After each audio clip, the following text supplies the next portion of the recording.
In today's video, I'm going to teach you how to download video in Canva.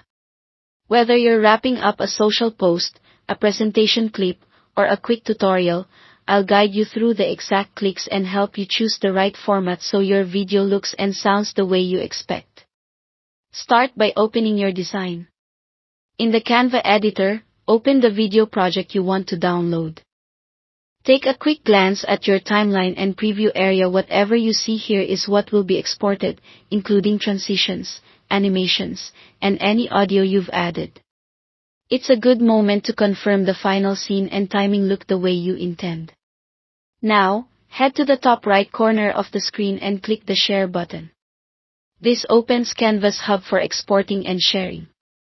You'll see options for collaborating, publishing, or saving your work. From that menu, choose Download. This tells Canva you want a copy saved to your device rather than a shareable link. A panel will appear with settings specific to your export. Next, choose the file type. You may notice it defaults to PNG or JPG. Those are image formats for static designs.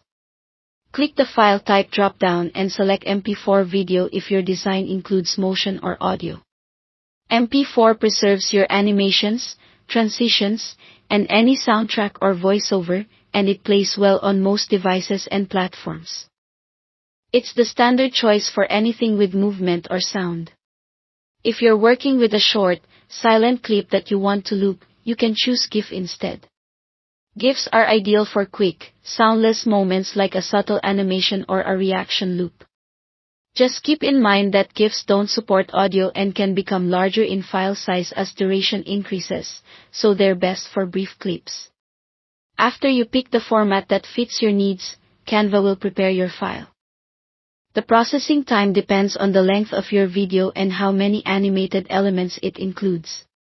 Keep the tab open while it finishes.